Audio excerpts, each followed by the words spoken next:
भारत माता की, भारत माता की। आज 80वें स्वतंत्रता दिवस के शुभ अवसर पर उपस्थित गणमान्य अतिथिगण, सम्मानित जनप्रतिनिधिगण, प्रशासनिक अधिकारीगण, मेरे प्रिय बिहार वासियों, माता एवं बहनों और युवा साथियों, आज इस शुभ अवसर पर मैं सर्वप्रथम समस्त देशवासी और बिहार की 14 करोड़ जनता को स्वतंत्रता दिवस की हार्दिक बधाई और शुभकामना देता हूं।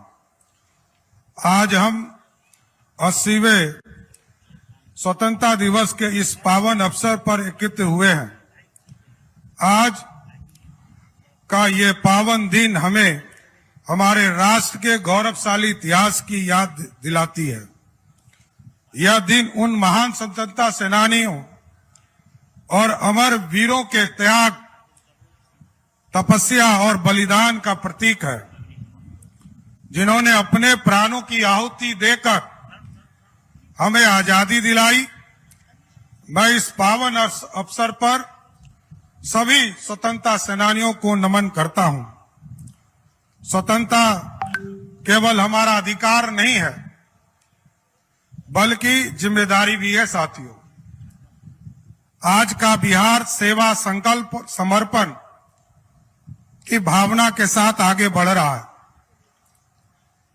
आज का पावन दिवस विकसित भारत के निर्माण में बिहार की अग्रणी भूमिका का संकल्प लेने का दिन है। साथियों,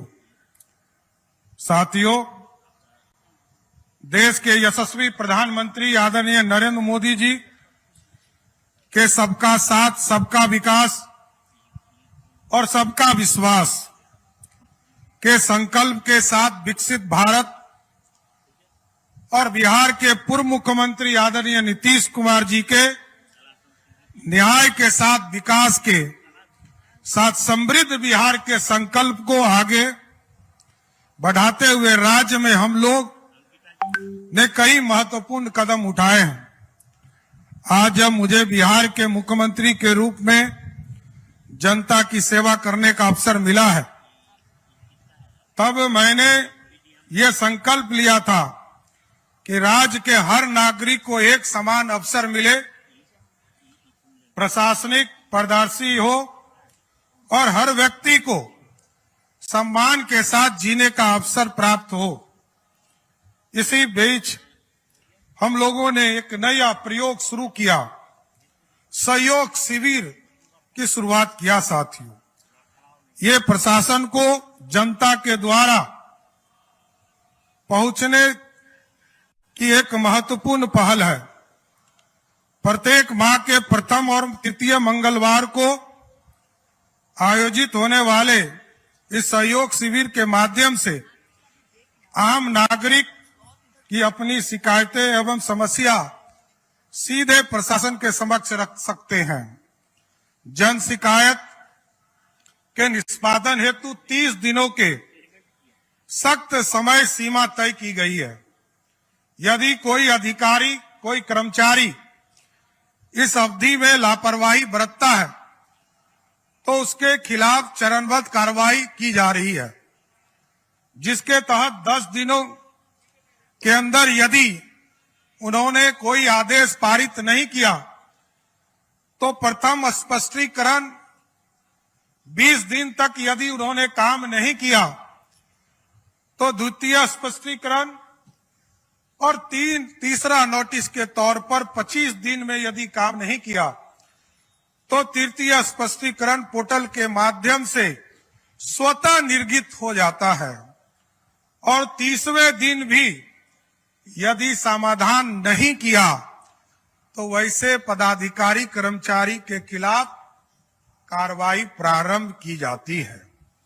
इसके तहत आपको जानकर खुशी होगा कि अभी तक लगभग 17,773 अधिकारी और कर्मचारी को पहला नोटिस देने का काम किया गया। 860 अधिकारी कर्मचारी को दूसरा नोटिस देने का काम किया गया और मात्र 48 नोटिस जो 25 दिन के बाद दिया जाता है वो मात्र 48 लोगों को अभी तक देने की जरूरत पड़ी।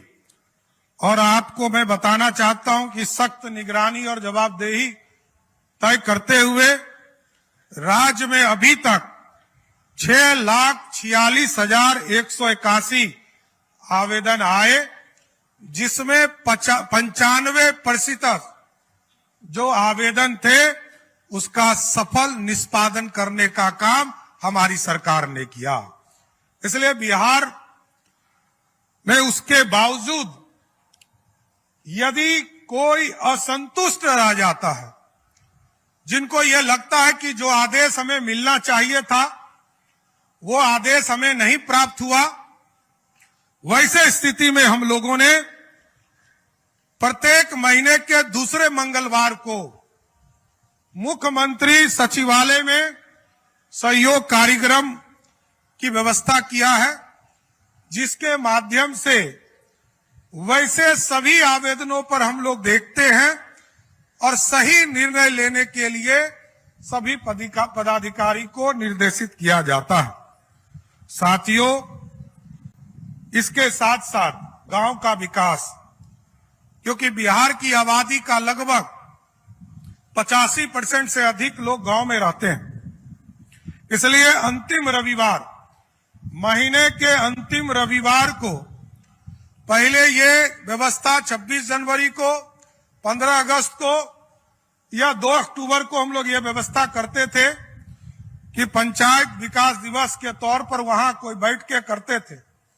लेकिन अब हम लोगों ने प्रत्येक महीने के अंतिम रविवार को आपके पंचायत में पंचायत विकास दिवस की एक बैठक कराने का काम शुरू किया गया है, जिससे गांव का विकास होगा। गांव की समस्या सीधा स्वराज पोर्टल के माध्यम से जिला स्तर पर भी जानकारी प्राप्त होगी, राज्य स्तर पर भी जानकारी प्राप्त होगी और देश के यशस्वी प्रधानमंत्री तक इसको सूचना देने का काम कर सकेंगे। साथ इसके साथ साथ आदरणीय पूर्व मुख्यमंत्री नीतीश कुमार जी ने न्याय के साथ विकास की कल्पना को जमीन पर उतारा। सुरक्षित, शांतिपूर्ण और भय मुक्त समाज को जीरो टॉलरेंस से सीधा जोड़ने का काम किया साथी। और आज हमको बताते हुए खुशी हो रही है कि ERSS के माध्यम से, इमरजेंसी रिस्पांस सपोर्ट सिस्टम जो 112 है, इसको सीधा आपसे जोड़ने का काम किया गया और इसके माध्यम से एम्बुलेंस हो, पुलिस की सेवा हो, अग्निशमन की सेवा हो, हाईवे पेट्रोलिंग हो, डिजास्टर रिस्पांस हो या महिला एवं बाल हेल्पलाइन जैसे सुविधा हो, इसको सीधा इससे जोड़ने का काम किया गया। और कल तक जहां 17 मिनट पर हमारी पुलिस पहुंचती थी, आज मैं गर्व से कह सकता हूं कि बिहार की पुलिस आज 10 मिनट के अंदर, आपके फोन कॉल के बाद 10 मिनट के अंदर स्पॉट पर पहुंचने का काम कर रही है।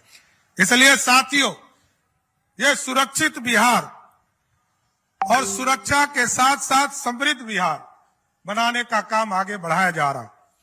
महिलाओं की सुरक्षा को सर्वोच्च प्राथमिकता देते हुए सुरक्षित सफर सुविधा योजना का प्रारंभ करने वाला बिहार देश में तीसरा राज्य बन चुका है। साथियों, राज्य के सभी थानों क्षेत्रों में अभिया ब्रिगेड का गठन किया गया है और अब तक 855 महिला थानाओं में महिला हेल्प डेस्क स्थापित करने का काम किया गया, जो 24 घंटा हमारी महिला बहनों को सुरक्षा देने के लिए खड़ी रहती है।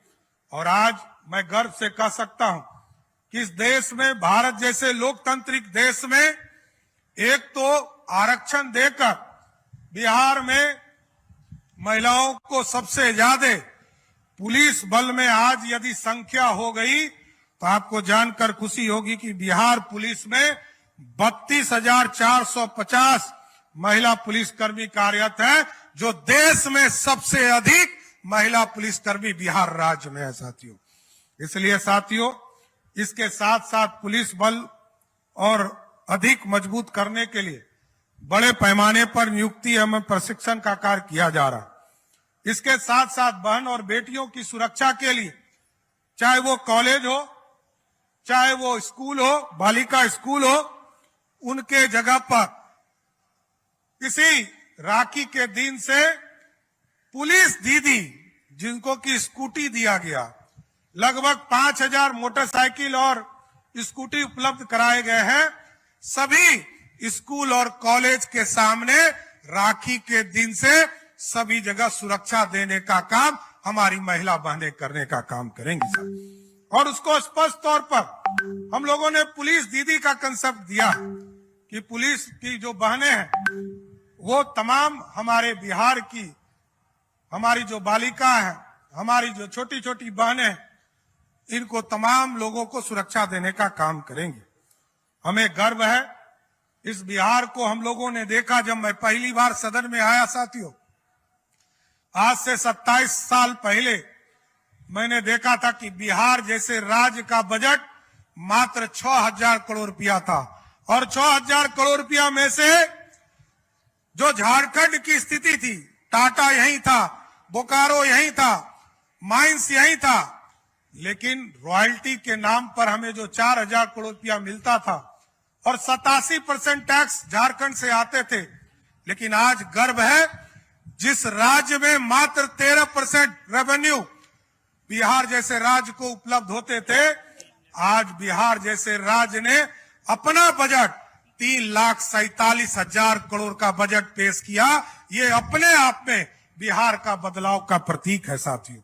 और आज 26-27 में बताना चाहता हूं कि जीएसटी जब से आया, जीएसटी के संग्रह कार्यक्रम में आपको इस साल लगभग 16.75% से अधिक वृद्धि करने का काम बिहार के लोगों ने किया, क्योंकि बिहार आबादी वाला देश है, डेंसेस्ट पॉपुलेशन वाला राज्य है। हमसे आगे बांग्लादेश निकल चुका है, पीछे छूट चुका है, हमसे पीछे इंडोनेशिया छूट चुका, लेकिन हम डेंसेस्ट पॉपुलेशन में बिहार आगे हैं। इसलिए आज आबादी का लाभ हमको मिल रहा है।